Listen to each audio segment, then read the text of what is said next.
காமாக்கியா கோவில்னா என்ன, அதை பத்தி சொல்லுங்க சார். சரி, இப்போ அதுக்கு முன்னாடி ஒரு சின்ன ஹிஸ்ட்ரி. இந்த கோயில் பேசப்பட்டதுக்கான காரணம் என்ன? இது இன்னைக்கும் இதுல வந்து நிறைய மிராக்கிள்ஸ் இருக்கு.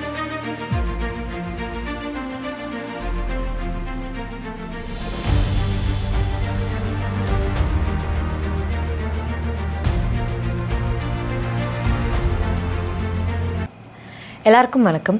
இப்போ நம்ம கூட டாக்டர் திவின் தினேஷ் இருக்காங்க. நிறைய கோவில்கள் பற்றி பேசிட்டு வரோம். ஸோ இன்றைக்கி நம்ம எதை பற்றி பார்க்க போகிறோன்னா, சக்தி பீடங்கள்லேயே முதன்மையான சக்தி பீடமாகிய காமாக்கியா கோவில் பற்றி தான் பேச போகிறோம். ஸோ வணக்கம். வணக்கம்மா. காமாக்கியா கோவில்னா என்ன, அதை பற்றி சொல்லுங்கள் சார். சரி, இப்போ அதுக்கு முன்னாடி ஒரு சின்ன ஹிஸ்ட்ரி பார்ப்போம். இப்போ சிவபெருமான், பார்வதி, இவங்களை தான் நம்ம அப்பா அம்மான்னு சொல்கிறோம். இப்போ பார்வதின்றவங்க வந்து ஆதி பராசக்தி. ஆனால் அவங்க நிறைய அவதாரம் எடுத்திருக்காங்க. சிவன் அவதாரம் எடுக்கலை, ஆனால் இந்த அம்மா நிறைய அவதாரம் எடுத்தாங்க. ஸோ ஆதி பராசக்தி உலகம் வந்து விரிவடையணுன்றதுக்காக அவங்க தனித்தனி உருவங்களாக ஆனாங்க. ஆனால் அவங்க ரெண்டு பேருமே ஓர் உடல். சரியா? அந்த மாதிரி ஒரு அவதாரத்தில் முதன்மை அவதாரமாக நினைக்கிறது தான் சதி அப்படின்னு சொல்கிறது. இப்போ பார்வதின்றவங்க அதுக்கப்புறம் வந்த அவதாரம். அதுக்கு முன்னாடி வந்த அவதாரம் வந்து சதி. அந்த சதின்றவங்க யாருன்னா, தக்ஷன் அப்படின்னு சொல்கிற ஒரு அரசன் வந்து பல ஆயிரம் வருஷம் தவம் இருந்து ஆதி பராசக்தி கிட்ட வந்து நீங்களே எனக்கு மகளாக பிறக்கணும்னு வரம் வேண்டி அம்மாவே இவருக்கு வந்து மகளாக பிறப்பாங்க. ஆனால் என்ன, மகளாக பிறந்த பிறக்கும் ஆதி பராசக்தி தான் என்னுடைய பொண்ணு, இன்னொன்று அவர் வந்து மகாவிஷ்ணுவை வழிபடுறாரு, நான் வந்து விஷ்ணுவை தான் வழிபடுவேன், சிவபெருமான் வந்து எனக்கு மருமகனாக போகிறார். அந்த மாதிரி ஒரு தலை கணத்தில் அவர் ரொம்ப இருந்துட்டார். அதனால் அவர் நிறைய தப்புக்குளம் பண்ணார். பட் எல்லாம் மன்னிச்சிட்டே வந்தாங்க. அவர் சிவபெருமான் பார்வதியை சீக்கிரம் கல்யாணம் பண்ண விடலை. கடைசியில் எல்லாரும் புஷ் பண்ணி அவங்க ரெண்டு பேரும் சேர்ந்து ஆகணும் உலக நன்மைக்குன்னு அதுக்கப்புறம் எல்லோரும் மகாவிஷ்ணு, பிரம்மா எல்லாம் சேர்ந்து கல்யாணத்தை நடத்தி சேர்த்து வச்சாங்க. ஆனால் இவர் ஈகோ, ஏன்னா இவரும் வந்து பிரபஞ்சத்துக்கு அவர் தான் ராஜா, பிரபஞ்சாதிபதி. இப்போ இவருக்கும் அந்த ஈகோ விடாதில்ல, அது எப்படி என்னன்ட்டு சரி சிவபெருமானை எப்படியாவது அவமானப்படுத்தணும் அப்படின்னு சொல்லிட்டு ஒரு பெரிய யாகம் நடத்துவார். இப்போ நம்ம வீட்டில் ஒரு யாகம் நடத்தினால நம்ம கணபதி ஹோமம் பண்ணுறோம், இப்போ அக்னி தேவனுக்கு கொடுக்குறோன்னாவே எல்லாமே ஒரு பர்சன்டேஜ் வந்து சிவன், விஷ்ணு, பிரம்மா, இவங்க மூணு பேருக்கு அந்த ஆகுதி அப்படின்றது போகும். இப்போ இவர் வந்து பிரபஞ்ச அதிபதினா இவர் கூடும்போது தேவர்கள் கடவுள்களே வருவாங்க. சரிங்களா? அந்த டைமில் இவர் என்னென்னா, உலகத்தில் பிரபஞ்சத்தில் எல்லா ஜீவராசியும் வர சொல்கிறாங்க. ஆனால் சிவன் பார்வதியை மட்டும் கூப்பிடல. அது எவ்வளோ பெரிய தப்பு. அது அவங்க தான் மெயினே. அவங்கள கூப்பிடாமல் அவமானப்படுத்தணும்னு கூப்பிடாமல் நடத்துகிறார். அப்போ சிவன் வந்து என்னென்னா, சிவன் எல்லாத்தையும் எதுவுமே முக்கியம் இல்லை அப்படின்னு தியானத்தில் இருக்கும். அவருக்கு தெரியும், சரி இருக்கட்டுமே தியானத்தில் இருப்பார். அவர் வந்து சதிக்கிட்டையும் முன்னே சொல்லியிருப்பார். ஏன்னா சதி வந்து பார்வதி அன்னை ஆதி பராசக்தியாக இருந்தாலும் இப்போ மனித உடம்புல இருக்கிறதுனால அவங்க மனுஷங்க செய்கிற சில சேட்டையும் அவங்க செய்வாங்க. அவர் சொல்லுவார், என்கிட்ட சொல்லாமல் எதுவும் செய்யாத, கணவனை மீறி எதையும் செய்யக்கூடாது, கணவன்கிட்ட எதுவும் மறைக்கக்கூடாதுன்னு சில வாழ்வின் அந்த இல்லற வாழ்க்கை நெறிமுறைகள் சொல்லித்தருவார். அவர் என்ன சொல்லி, இது எனக்கும் அப்ளை ஆகும், நானும் உனக்கு தெரியாமல் எதுவும் செய்ய மாட்டேன், உனக்கு சொல்லாமல் எதுவும் செய்ய மாட்டேன் அப்படின்னு சொல்லியிருப்பார். இவங்க வந்து இவங்களுக்கு நியூஸ் வந்துடுறாங்க, அவங்க அப்பா வந்து யாகம் நடத்துகிறாரு, ஆனால் இவரே இவங்க ஹஸ்பண்டையும் கூப்பிடலை அப்படின்னு சொல்லிட்டு. இப்போ நம்ம வீட்டில் ஒரு ஃபங்க்ஷன் இருக்குது, நம்ம அக்கா கூப்பிடனால நம்ம ஹஸ்பண்டை கூப்பிடனா நம்மளுக்கு எவ்வளோ கோவம் வரும். இங்கே சிவபெருமனே கூப்பிடனா இவங்க கோவத்தில் வந்து நான் வந்து அவங்கள வந்து கேட்க போகிறேன், நான் எங்கள் அப்பாவை கேட்க போகிறேன் அப்படின்ட்டு போகலான்னும் போது சிவபெருமான்கிட்ட சொல்லனா இவரும் தியானத்தில் இருக்கார். அதனால் இவங்க கோச்சிட்டு போயிடுறாங்க. அந்த இடத்துல போயிட்ட பிறக்கும் என்னென்னா நான் கூப்பிட முடியாதுன்னு அவங்க அப்பாவே பொண்ணை ரொம்ப ஷேம் பண்ணிவிடுவார். ஷேம் பண்ண உடனே அவர் என்னென்னா, இப்போ நான் பொறுமையாக இருக்கேன். ஏன் பொறுமையாக இருக்கேன்? ஏன்னா நான் உனக்கு மகளாக பிறந்துட்டேன். இந்த உடம்பு தானே நீ கொடுத்தது, ஆக்சுவலி இந்த உயிர் வந்து ஆதி பராசக்தி, இது இந்த உடல் இருக்கோதான் இவ்வளோ பிரச்சனைட்டு அதே அக்னியில் அந்த அம்மா இறந்துடும். அந்த அம்மா விழுந்து அந்த உடல் பஸ்பமாயிடும், ஆதி பராசக்தி உயிர் போயிடும். ஆனால் என்ன, அந்த ஜென்மன்றது போயிடுச்சுல்ல, அந்த சதின்ற பிறந்த ஜென்மம் அது வந்து அந்த போயிடுச்சு. இப்போ சிவபெருமான் சும்மா இருப்பாரா? இவ்வளோ நேரம் போட்டோன்னு விட்டுருந்தவர் இப்போ சதியே போய், எனக்கு சதின்றவங்க ஏன் வந்தாங்கன்னா, சதி வந்தால் தான் முருகன் பிறப்பார், முருகன் பிறந்தால் தான் சூரபத்மனை அழிக்க முடியும். ஏன்னா இந்த டைமில் எதுக்குன்னா அங்கே சூரபத்மன் வளர்ந்துக்கிட்டே இருக்கான். இது பேரலல் யூனிவர்ஸ் மாதிரி, இந்த பக்கம் இந்த காட்சி நடக்குது, இன்னொரு பக்கம் சூரபத்மன் வளர்ந்துக்கிட்டே இருக்கான். சரிங்களா? ஸோ இப்போ சதி இறந்துட்டாங்க. இப்போ தேவர்களுக்கெல்லாம் ஷாக். இப்போ முருகர் எப்படி வருவார் சதியே இல்லைன்னா? இப்போ இவருக்குன்னா ஏன் ஒய்ஃப் இறந்துட்டாங்க, நீ ஒரு தகப்பனா நீ தப்பு பண்ணிட்ட, பொண்ணையும் பார்த்துக்கல, நீ அடுத்தவங்க ஒய்ஃபையும் அசிங்கப்படுத்தியிருக்க, அது இப்போ வந்து அழிக்கிறதுக்கு வர்றார். ஆனால் சிவபெருமானானதான் சொல்லுவாங்க பொறுமையின் சொரூபம் அப்படின்வாங்க. சிவபெருமானே என்னென்னா அவர் அழறாரு, அவர் அழிக்கலை, அவர் முடியிலேருந்து ஒரு ஜடையை பிடிச்சி போடுவார், அந்த ஜடையிலேருந்து வரவர் தான் காலபைரவர். காலபைரவருக்கு ஹெல்ப்பாக இன்னொரு ஜடையை போடுவாங்க, அதுதான் காளி. இந்த கதை ரொம்ப பெருசு, நான் ஷார்ட்டாக சொல்கிறேன். ஸோ அந்த காலபைரவர் வந்து தான் தட்சனுடைய தலையை வெட்டிடுவார். அந்த இடம் வந்து வைஷ்ணவ தேவின்னு காஷ்மீரில் இருக்குது. ரொம்ப சூப்பராக இருக்கும் அந்த கோவில். அந்த கோவிலேருந்து ஒரு 1-1.5 கிலோமீட்டர் நடந்து மலை மேலே பண்ணால் உச்சியில் அந்த தலை விழுந்த இடம்லாம் இருக்கும். அங்கே காலபைரவருக்குன்னு ஒரு சந்நிதியாக இருக்குது காலபைரவர். ஸோ தலையை வெட்டிட்ட பிறகு சிவபெருமான் வருவார், ஏன்னா இந்த உடலை எடுக்கணும் அப்படின்றது. வரும்போது பார்த்திங்கன்னா அப்போது தக்ஷனோட மனைவி கேட்பாங்க, நீ அவரை கொண்டுட்டு அவர் தப்பு பண்ணிட்டு அவர் கொண்டுட்டு, ஆனால் நான் விதவை ஆகிட்டேன், எனக்கு ஒரு வழிமோச்சம் சொல்லணும் போது ஒரு ஆடோடைய தலையை எடுத்து தக்ஷனுக்கு வச்சு அவனை உயிர் பிடிக்க வைப்பாங்க. அதுதான் ஃபஸ்ட்டு ஹெட் டிரான்ஸ்பிளான்டேஷன். நம்ம வந்து கதையே கேட்குறோம், கதைலாம் இல்லை, அது நீங்கள் ரொம்ப ரிசர்ச் பண்ணால் அதில் ப்ராசஸ்லேருந்து எல்லாத்தையுமே சொல்லுவாங்க. அதுதான் ஹெட் டிரான்ஸ்பிளான்டேஷன். ஆட்டோட தலையோட அதுக்கப்புறம் தட்சன் வந்து உயிர் படைப்பார். சரி, இவர் வந்து அந்த உடலை தூக்கிட்டு பிரபஞ்சம் முழுக்க போவார். உலகம் முழுக்க இல்லை, பிரபஞ்சத்துக்கே அவர் கடவுள். பிரபஞ்சமாக அந்த உடலை எடுத்துகிட்டு கதறிக்கிட்டே அழுதுகிட்டே போவார். அப்போ அவர் தான் அழிக்கும் கடவுள். தப்பு நடந்தால் அவர் தான் அழிக்கணும். இப்போ சூரபத்மன் ஒரு பக்கம் சிவபெருமான் வரம் கொடுத்தனால தான் சூரபத்மன் அழிக்க முடியாத அளவுக்கு போயிட்டாங்க. நான் சூரபத்மன் பற்றி நிறைய இன்டர்வியூ கொடுத்துருக்கேன். பிரபஞ்சத்தை சிவனுக்கு அப்புறம் விஷ்ணுவுக்கு அப்புறம் பிரபஞ்சத்தை ஆண்டது யாருன்னா சூரபத்மன் லேசப்பட்டவன் இல்லை. அவன் எல்லா இப்போ நம்ம மேட்ரிக்ஸை இப்போ மார்வலில் சொல்கிறோம்ல, ஒரு யூனிவர்ஸை போய் தேனோஸ் பிடிச்சாரு, அதெல்லாம் நம்ம அந்த காலத்துலேயே அதை சொல்லியிருக்காங்க. அதுலேருந்து எடுக்கப்பட்ட கதைகள் தான் இதுதான். எல்லா பிரபஞ்சத்தையும் கேப்சர் பண்ணுறான். அவனை அடக்குறது சிவபெருமானால் தான் முடியும். விஷ்ணு அது உள்ள இன்டர்ஃபியர் ஆக மாட்டேன்ட்டார், ஏன்னா அவர் வரம் வாங்கியிருக்காருன்ட்டு. சிவபெருமான் இப்படி கதறிக்கிட்டே சுற்றிக்கிட்டு இருக்கார்.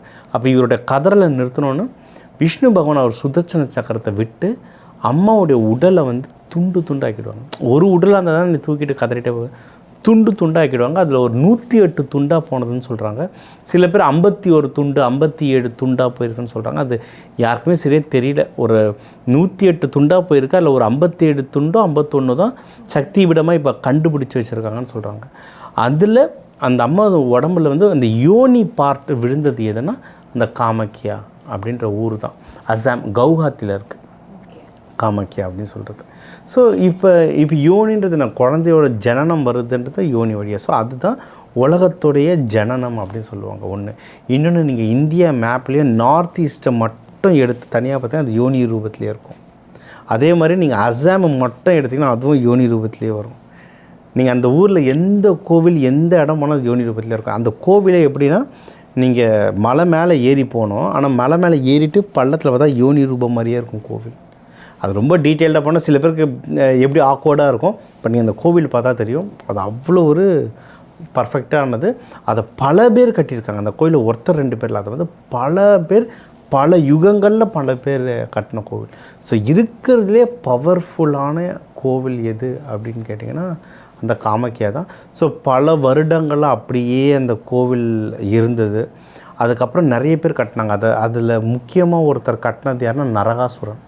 அந்த கோவில் வந்து மலை மேலே இருக்கும். அந்த மலை அடிவாரத்துலேருந்து கோவிலுக்கு படிக்கட்டு யாருன்னு போட்டதுன்னு பார்த்தா நரகாசுரன் ஒரே நைட்டில் அந்த படிக்கட்டு போட்டுருப்பார். அம்மா கேட்டிருப்பாங்க, ஒரே நைட்டில் எனக்கு நீ போடணும் அப்படின்ட்டு ஒரு வரம் கேட்டிருப்பார். ஒரே நைட்டில் போட்டு முடிச்சிருவார். ஆனால் அதை முடிச்சுட்டா அவன் ரொம்ப பலசாலியாட்டம். அதனால் என்னன்னா, காலங்காத்தால் சீக்கிரமாக ஒரு கோழி அம்மாவே விட்டு கூவ விட்டுருவாங்க. ஒரு கோழி கூவணுன்னே அவன் அச்சுச்சோ விடிஞ்சிருச்சா நான் முடிக்கலையே அப்படின்னு நினைப்பான். அதுக்கப்புறம் தான் தெரியும், அதுக்கப்புறம் அவன் நிறுத்திட்டேன்ட்டு எழுந்துட்ட பிறகு தான் தெரியும் விடியவே இல்லைன்னு. அப்புறம் அந்த கோழியை வந்து அவர் அங்கே கொன்னுடுவார். அவர் விரக்தியில் போவார். இது நரகாசுரனுக்கு. அதுக்கப்புறம் இந்திரன் வந்து அவர் பெரிய சாபம் கிடச்சி விமோச்சனம் அடைய இங்கே வந்து அங்கே ஒரு குளம் சௌபாக்கிய குண்டுன்னு ஒன்று இருக்குது. அந்த குளத்தை வெட்டி அதுக்கப்புறம் அம்மாவுக்கு அபிஷேகம் பண்ணி வேண்டினார். அந்த குளம் வந்து சௌபாக்கிய குண்டு. அது உள்ளே இறங்கி ஏறினாலே எல்லா தரித்திரமும் போய் நம்மளுக்கு எல்லா சௌபாக்கியமும் வரும் அப்படின்றது. அந்த ஊர் பேரே காமாக்கியா. ஏன்னா இப்போ சொன்னோம்ல, நீங்கள் வந்து சதியம்மா இறந்துட்டாங்க, சதியம்மாவோட உடம்பும் துண்டாலாம் போயிடுச்சுல. அப்போது திருப்பியும் சிவபெருமான் வந்து மெடிடேஷன் உள்ள போகிறார். பல ஆயிரம் வருஷம் மெடிடேஷனாக இருக்கார். ஒரு பக்கம் சூரபத்மன் வரான். இப்போ இவர் எழுந்து வரணும்ல, அடுத்த ஜென்மம் வந்துருச்சு. அடுத்த ஜென்மம் யார் அம்மாவுக்கு யாருன்னா பார்வதி. அடுத்த ஜென்மம் இப்போ பார்வதி அம்மாவும் சிவபெருமானை கல்யாணம் பண்ணால் தவம் பண்ணுறாங்க. அவங்களும் ஒரு ஏஜ் வந்துட்டாங்க. அவங்க கல்யாணம் பண்ண ரெடி ஆகிட்டாங்க. இவர் தவத்துலேருந்து எழுந்துக்கல. அப்போ இவர் எழுப்பணும்ல, அப்போ வந்து காமன் அனுப்புவாங்க, காமன் ரதியை அனுப்புவாங்க. காமன் அந்த வில்லை விட்டு அடிப்பார், இவர் முடிச்சுப்பார், நெற்றிக்கண்ணிலேருந்து வந்து எரிஞ்சிடும். அந்த இடம்லாம் எங்கன்னா அதெல்லாம் அசாம் தான். இன்னும் அந்த எரிஞ்ச இடம், அந்த கோவில்கள்லாம் அங்கே இருக்குது. So common எரிஞ்சிருவார்.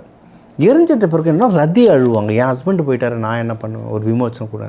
மற்ற தேவர்கள் சொல்லுவாங்க, காமனே இறந்துட்டான்னா அடுத்த ஜெனரேஷனே வராது, யாருக்கும் ஆசையே வராது, ஜெனரேஷன் வராது, உலகம் அழிஞ்சிரும். அப்போ காமனை திருப்பி கொண்டு வாங்க அப்படின்வாங்க. அப்போ காமனை வந்து திருப்பியும் அவர் வந்து ஒரு இன்விசிபிள் எனர்ஜியாக கொண்டு வரும். அதனால தான் இன்றைக்கி ஆசைன்றதுக்கு யாராலையும் காட்ட முடியாதுல, ஆசை எதில் வேணாலும் ஆசை வரலாம். என்னென்னா அவன் ஒரு இன்விசிபிள் எனர்ஜியாக வருவான். அப்போ அவன் திருப்பி என்ன சொல்ல, எனக்கு உடம்பு வேணும், என்ன பண்ணுறதுங்க. அப்போ அவர் சொல்லுவார், என்னுடைய முதல் அவதாரமான, இப்போ முடிச்சுக்கிட்டார், இப்போ அடுத்து பார்வதி தேவியுடைய கல்யாணம், அது இன்னொரு ஹிஸ்ட்ரி வரும். ஆனால் என்னோடய இவங்களோட முதல் அவதாரமான சதி, அந்த சதி அம்மாவுடைய உடல் துண்டுகள் உலகம் முழுக்க இருக்குது. அதில் அந்த யோனி விழுந்த இடத்துல போய் நீ தவம் பண்ணு, உனக்கு உடம்பு திருப்பி கிடைக்கணுவாங்க. அதனால் காமன் வந்து தவம் பண்ணி அங்கே அவர் உடம்பு திரும்பி கிடச்சதுனால இது பேர் காமக்கியா அப்படின்ட்டு இந்த ஊர் பேர் இருக்குது. இந்த ஊர்லேருந்தே ஒரு 100 கிலோமீட்டர் தள்ளி ஒரு காடு, அது ரொம்ப இன்டீரியராக இருக்கும். அந்த காடு உள்ளே போனீங்கன்னா நிறைய காமனுக்குன்னு ஒரு கோவில் இருக்கும். அந்த சிலைகள்லாம் அதுக்கேற்ற மாதிரி சில சிலைகள் இருக்கும். அந்த இடத்த தான் அவர் எரித்தார் அப்படின்ருக்கு. அந்த அசாமில் நார்த் ஈஸ்ட் முழுக்கவே அவங்களுடைய அந்த சுவடுகள் நிறையா இருக்கும். காமதேவனுடைய சுவடுகள், அம்மா பார்வதி சிவனுடைய சுவடுகள். அங்கே வந்து சப்த ரிஷிகளில் எல்லாருமே அங்கே வந்து தவம் பண்ணியிருக்காங்க.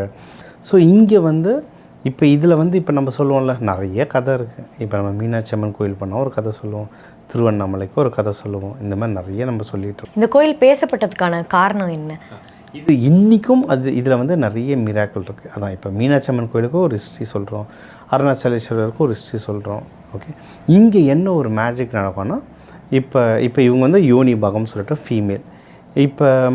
இப்போ நம்ம என்ன வாழ்க்கையில் ஒரு குழந்தை 2 குழந்தை பேத்துப்போம், நமக்கே ஒரு ஏஜ் வந்தவருக்கு அந்த பீரியட் சைக்கிள்னு வருது அப்படின்றோம். இவங்க வந்து உலகத்துக்கே தாயின்னு சொல்கிறாங்க. அப்போ இவங்களுக்கும் ஏதோ பீரியட் சைக்கிள் வரணும்ல, நம்மளே யோசிப்போம்ல, சாமியாச்சு இது என்ன பண்ணணும், இது சாப்பிடுமா தூங்குமா, இதெல்லாம் யோசிப்போம்ல. நான் இருக்கேன் அப்படின்றத காட்டுறது இன்றைக்கும் நடந்துகிட்ருக்கு. எப்படின்னா, இப்போ உலகத்திலே பெரிய நதி எது? நைல், அமேசான் சொல்கிறோம். ஏன்னா நைல் ஈஜிப்டில் மட்டும் வருது, அந்த கண்ட்ரியில் மெஷர் பண்ணி ஒரு ரெக்கார்ட் வாங்கிட்டாங்க. அமேசான் பிரேசிலில் வருது, மெஷர் பண்ணி ரெக்கார்ட் பண்ணிட்டாங்க. ஆனால் ஒரு நதி 3 நாட்டுக்கு மேலே வருது. ஏன்னா பிரம்மபுத்திரான்றது சைனா, நேபாள், ஐ திங்க் அதுக்கப்புறம் இந்தியாவில் வரும். ஒரு 3-4 கண்ட்ரியில் வரும் பிரம்மபுத்திரா. இருக்கிறதுல லாங்கஸ்ட் ரிவர் எதுனா பிரம்மபுத்திரா தான், நைல் இதெல்லாம் விட. இது பல கண்ட்ரியில் வருதுனால அதை வந்து சரி மெஷர்மெண்ட் எடுக்க முடியல. இல்லை கண்ட்ரி இது ஏன் கண்ட்ரி, இப்போ ரெக்கார்டு வந்தால் சைனா கொடுக்குதா இந்தியா கொடுக்குதான்னு தெரில. அதனால் இது நடுவில் இருக்குது. ஆக்சுவலாக பெருசு என்னென்னா பிரம்மபுத்திரா. அந்த நதி பார்க்கும்போது கடல் மாதிரி இருக்கும். இப்போ காவேரி நதி பார்க்குறோம், கங்கை நதி பார்க்குறோம், பிரம்மபுத்திரா பார்த்தா மெரினா பீச்சா பார்க்குற மாதிரி இருக்கும், கடல் மாதிரி இருக்கும். இப்போ மெரினா பீச் என்ன கலரில் இருக்குது? ஒயிட் ப்ளூவிஷ் அந்த கலரில் இருக்கும். பிரம்மபுத்திராவும் அதே மாதிரி தான் இருக்கும். ஆனால் பர்டிகுலராக ஒரு மாதமும் ஜூன் மாதம் அதை மிருகசீரிட நட்சத்திரம் வந்து திருவாதிரை நட்சத்திரத்தோடு சேரும் போது அது வந்து அப்படியே ரெட்டாக மாறிடும்.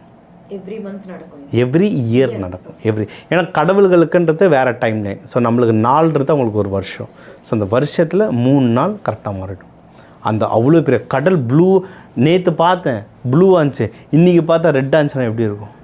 அந்த மாதிரி ஃபுல்லாக ரெட் ஆகிடும். அது என்ன சொல்லுவாங்கன்னா, அம்மாவுக்கு வந்து இது வந்து மாதவிடாய் டைம், அதனால் அந்த நதி தான் அம்மா, நதி ஃபுல்லாக ரெட்டாக இருக்கும் அப்படின்வாங்க. இன்னொன்று இதில் வேடிக்கை என்ன தெரியுமா, எல்லா நதிக்கும் என்ன ஆம்பளை பேர் இருக்குமா பொம்பளை பேர் இருக்குமா? மோஸ்ட்லி 99.9% லேடிஸ் தான். கங்கை, காவேரி, கோதாவரின்னு.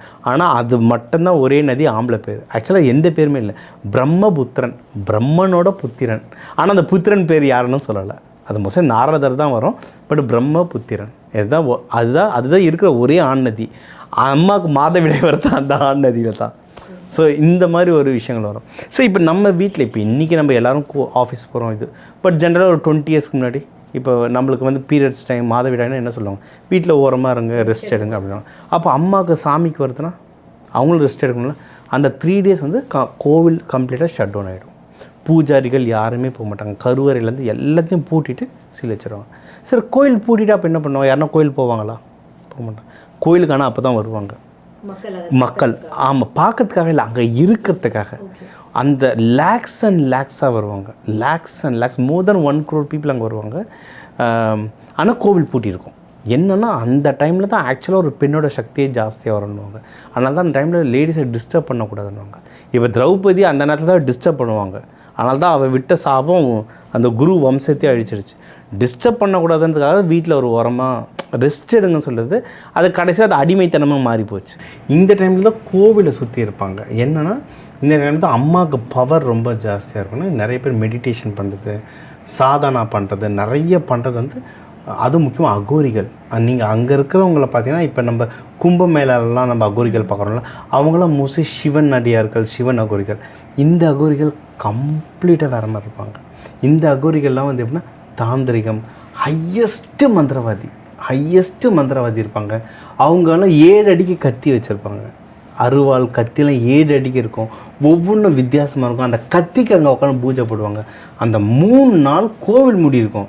ஆனால் கோவிலை சுற்றி 24 மணி நேரமும் ஜனம் இருக்கும். ஏதாவது அங்கே பூஜை நடந்துகிட்ருக்கும். ஒரு பூஜையும் நம்மளால் அண்டர்ஸ்டாண்டே பண்ண முடியாது. வியர்டாக இருக்கும். அந்த கோவிலில் எப்போவுமே பலி ஓடிக்கிட்டே இருக்கும். காலைல கோவில் ஆரம்பிக்கும் போது பலி போட்டு தான் ஆரம்பிப்பாங்க.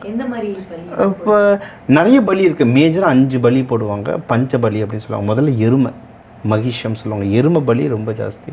அதுக்கப்புறம் ஆடு பலி, அதுக்கப்புறம் புறா நிறைய பலி.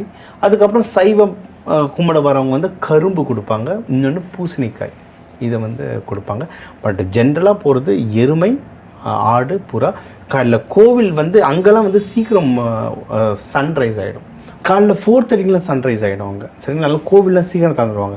ஒரு ஃபஸ்ட்டு 1 hour நம்ம யாருமே போக முடியாது. அங்கே பூஜை பண்ணுறவங்க மட்டும் தான். என்னென்னா ஃபஸ்ட்டு பலி தான். அதுவும் அங்கே அம்மா வந்து காமிக்க. ஆனால் அந்த மலை பேர் நிலாச்சல் மலை. அதை ஸ்ரீ சக்கரம் மாதிரியே இருக்கும். அந்த ஸ்ரீ சக்கரத்தில் என்னென்ன தேவதை இருக்காங்களோ எல்லாருக்குமே அங்கே கோவில் இருக்குது. மேஜராக தசமகா வித்யான்னு சொல்லுவாங்க. 10 தேவிகள். அந்த 10 தேவிகளுக்கும் அதில் இருக்குது. 10 தேவிகளுக்குமே பலி விடும். அதுக்கப்புறம் ஒன்று நிறைய இம்பார்ட்டன்ட் தேவதை இருக்கும். எல்லாருக்கும் பலி விடும். அந்த ரத்தத்தை எடுத்து அங்கே போய் வைப்பாங்க. அதுக்கப்புறம் தான் நம்ம எல்லாரும் உள்ளே போய் கும்பிட முடியும். ஸோ இந்த 3 நாள்லாம் சுற்றி வந்து பூஜை நடந்துகிட்டே இருக்கும். இது எந்த அளவுக்குனா அந்த 3 நாளும் பார்த்தா இந்த நதி ஃபுல்லாகவே ரெட்டு கலரில் இருக்கும். நினச்சி பாருங்கள், கடல் மாதிரி ஒன்று இருக்குது, அது ரெட்டு கலர்னா அதுதான் சாமி. இதில் இன்னும் ப்ரூஃபுக்கு என்ன சொல்லுவாங்க அப்படின்னா, உள்ளே வந்து பார்த்திங்கன்னா சாமியோடைய சிலை அப்படிலாம் இல்லை. இப்போ நீங்கள் யூடியூப்பில் காமிக்க நினச்சா என்னென்னமோ சாமி சிலை எதோ காட்டுறாங்க. எதுவுமே உண்மை இல்லை. அதாவது எனக்கு தெரிஞ்சு எவ்வளோ கோயில் போயிருப்போம். இப்போ யாரையும் தப்பு சொல்லலை. இப்போ திருச்செந்தூர் கோயிலில் கூட நம்ம மொபைல் கேமரா வச்சு தான் வீடியோ எடுத்துருக்காங்க. திருப்பதியில் எடுத்திருக்காங்க. இது வரைக்கும் எனக்கு தெரிஞ்சு வீடியோ லீக் ஆகாத ஒரு கோவில் எதுனா காமிக்க. ஆனால் எவனும் எடுத்துகிட்டு உயிரோடு வெளியே வர முடியாது. மக்கள் பண்ண மாட்டாங்க. அவனுக்கே அதை ஆகிடுவாங்க. ஓகேவா? ஒன்று வர முடியாது. இல்லை ரொம்ப நல்லவனாக இருந்தால் சாமி ஃபஸ்ட் டைம் மாறினீங்க இருந்தால் மொபைலை உடச்சி விட்ருவோம், அவ்வளோதான். ஆனால் இது வரைக்கும் யாருமே எடுத்ததில்லை. அந்த வீடியோ ஃபோட்டோ எதுவுமே வெளியே வந்ததில்லை. நீங்கள் பார்க்குறது எதுவும் உண்மையும் கிடையாது. அது உள்ளே போனால் அது டோட்டலாகவே வேறு. அங்கே என்னென்னா பாறைகள் இருக்குது. அந்த யோனி பாறையாக மாறிடுச்சு. இல்லை, அந்த மலை தான் யோனின்றாங்க. சதி அம்மானா எவ்வளோ பெருசு, அந்த மலையே அது யோனின்றாங்க. அது ஒரு இடத்துல நீர் வடிஞ்சுக்கிட்டே இருக்கும். இப்போ அந்த 10 தேவிகளுக்கும் 10 இடத்துல அந்த சுனை நீர் மாதிரி வந்துகிட்டே இருக்கும். அதில் ஒன்று வந்து காமிக்காது. அந்த நீர் எடுத்து நம்ம தெளிப்பாங்க. சில பேர் குடிக்கலாம். குடித்தா கொஞ்சோண்டு தருவாங்க ட்ராப்ஸில். குடித்தா உடம்பு சரியாகும் அப்படின்வாங்க.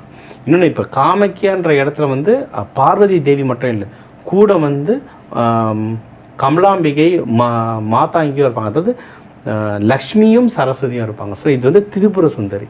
உள்ள வந்து அம்மா சதி தேவியாகவும் இருக்காங்க. திரிபுர சுந்தரி லக்ஷ்மி, சரஸ்வதி, துர்கை 3 பேராகவும் உள்ளே இருக்காங்க. One of the most powerful கோவில். இந்த கோவில் போயிட்டு வர்றது வந்து சாதா டூராக நினச்சிட்டுலாம் இந்த போகக்கூடாது. ஏன்னா கோவில் வந்து அது இன்றைக்கும் அந்த 3 days அப்போ வந்து அந்த யோனின்ற இடத்துல ஒரு துணியை போட்டுட்டு வந்துடுவாங்க. 3 days கழித்து பார்த்தா அந்த துணி ஃபுல்லாக பிளட்டாக இருக்கும். சரிங்களா? அந்த துணியை தான் எடுத்து பிரசாதமாக கொஞ்சம் பேருக்கு தருவாங்க. எல்லாருக்கும் தரமாட்டாங்க. ஒரு சின்ன கொஞ்சோண்டு துணி தான் இருக்கும். அதை வந்து ரொம்ப ஹை விஐபி, ரொம்ப உங்களுக்கு ஆள் தெரியும்னா அது வாங்கலாம். இப்போ நம்ம அதுதான் ட்ரை பண்ணுறோம். அங்கே இருக்க பூஜாரிங்களுக்கு தெரியும் நம்மளுக்கு. அதை தான் வாங்கி கொஞ்சம் நம்ம கிளைண்ட்ஸ்க்கு தர நம்ம ட்ரை பண்ணுறோம். ஸோ இந்த மாதிரி இருக்கும். அதில் எப்படி உனக்கு கல்லுலேருந்து எப்படி வரும் உனக்கு, அதுதான் அம்மாவோடைய சக்தி. இன்றைக்கும் அந்த சாமி இருக்குன்னு. இதெல்லாம் ஒன்றும் டேரக்டர்னு நாங்கள் போகும்போது தான் எப்படின்னா நீங்கள் போயிட்டுருக்கீங்க லைன்லலாம் ஃப்ரீ லைன்லலாம் போனால் ஒரு நாள் முன்னாடி நிற்கணும், 24 ஹவர்ஸ் நிற்கணும் க்யூவில், மலை கீழேருந்து வரணும். 500 ரூபா டோக்கன்லாம் வாங்கினா முன்னாலே போய் டிக்கெட்டுக்கு நிற்கணும் ஒரு 5 மணி நேரம், அதுக்கப்புறம் வந்து க்யூவில் வந்து நிற்கணும் 5 மணி நேரம், எப்படி ஆல்மோஸ்ட் 10 ஹவர்ஸ் ஆகிடும். விவிஐபி டோக்கன் அது கிடைக்கிறது ரொம்ப ரொம்ப கஷ்டம். சரி, ஆனால் என்னென்னா நீங்கள் எதெல்லாம் வேணா இருங்க, எந்த க்யூவில் வேணாலும் இருங்க, நம்ம எல்லா க்யூவில் நின்று பார்த்தாச்சு. நீங்கள் நிற்கும் போது உங்கள் பேரை வச்சு யாரோ கூப்பிடுவாங்க, உங்கள் பேரை கூப்பிடுவாங்க. இப்போ உங்கள் பேர் தேஜுனா தேஜுன்னு கூப்பிடுவோம், திரும்பி பார்த்தா யார் கூப்பிட்றானே தெரியாது, ஆனால் கூப்பிடுவாங்க. நிறைய பேருக்கு இது நடக்கும், எங்கள் கூட வந்தவங்களே நிறைய பேருக்கு அது அந்த மேஜிக் நடக்கும். நீங்கள் சாமியை எப்படி நினைக்கிறீங்க அந்த ரூபத்தில் யாரோ வந்து உங்ககிட்ட பேசுவாங்க, அது இருக்கும். ஆனால் என்னென்னா ரொம்ப ஜாகிரதையாக இருக்கணும். ஏன்னா ஹையஸ்ட்டு தாந்திரிகம், ஹையஸ்ட்டு மந்திரமும் அங்கே தான் பண்ணுவாங்க. ஏன்னா அம்மான்றவங்க வந்து பையன், இப்போ நிறைய இடத்துல நம்ம பார்த்துருக்கோம், இது பேட் எக்ஸாம்பிள் தான், பையன் பொறுக்கி தரம் பண்ணி மாட்டினாலும் அம்மா என் புள்ள அப்படி இல்லை அப்படின்வாங்கல்ல. அம்மான்றவங்களுக்கு நல்லவங்க கெட்டவங்க இல்லை, பசங்க அப்படி. அதனால் இதை வந்து மிஸ்யூஸ் பண்ணுறவங்களும் இருக்காங்க. இதை வச்சு மிஸ்யூஸும் சொல்ல முடியாது, அவங்க வழி வேறு, அவங்க அதை வச்சு மந்திரம் தாந்திரிகம் பண்ணுறவங்களும் இருக்காங்க. அதனால் நீங்கள் போகும்போது ஜாகிரதையாக போய் ஜாகிரதையாக வரணும். இல்லை யாருன்னா தெரிஞ்சவங்க கூட போய் தெரிஞ்சவங்க வரணும். ஏதோ நான் கோயிலுக்கு டூர் பேக்கேஜ் புக் பண்ணாங்க, நான் போனேன். இப்போ நம்ம வந்து அந்த டூர் பேக்கேஜில் இப்போ கொஞ்சம் பார்க்குறோம், அது வந்து என்னென்னா யார் பணம் கட்டுறாங்க கூட்டின்னு போகிறாங்க கதை இல்லை, நம்ம அவங்கள பார்த்துட்டு அந்த ப்ரொஃபைலை கூட்டின்னு போகலாமா வேணாமா நம்ம டிசைட் பண்ணுவோம். ஸோ அதை பார்த்து கூட்டிகிட்டு போயிட்டு ஸோ காமாக்கியா கோவில் பற்றி நம்ம பேசணுன்னா ஒரு நாள் முழுக்க பேசுவோம். ஏன்னா இதை பற்றின நிறைய கிளாஸஸ் ஒர்க் ஷாப்லாம் எடுப்போம். ஸோ இப்போதைக்கு இந்த தகவல் போதும். இதில் நிறைய கோவில்களோட சில வீடியோஸ் பிக்சர்ஸ் நான் எடுத்து இதில் நம்ம காட்டுறேன். ஒன்று இந்த தாயை பற்றி நம்ம நிறைய பேசலாம். நன்றி. வாழ்க வளர்த்தாங்க.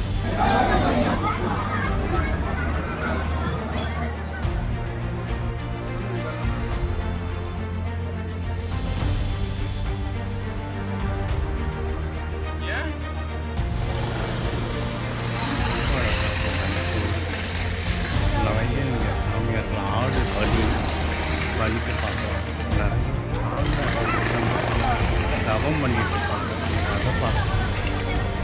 கோவில்கள் சக்தி ரூபங்கள், நிறைய சக்தி ரூபங்கள், மேலே கடவுள்கள், சிவபெருமான் இருப்பார்.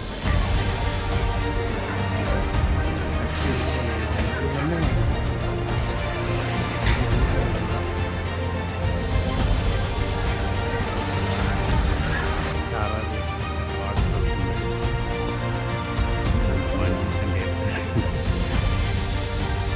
So this is the beautiful Bhubaneswar Mandir at the top of Nilachal mountain. You can come around this mandir as well. Pratana for the Pratana, and at the same time here the view is so good. You can see the complete Gauhati from here. You can see Brahmaputra, beautiful Brahmaputra from here. It's so good.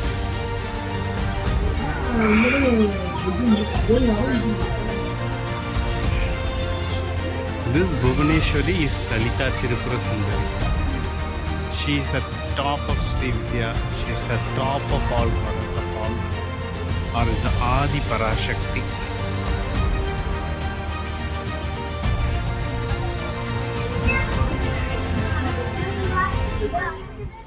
Adi Parashakti.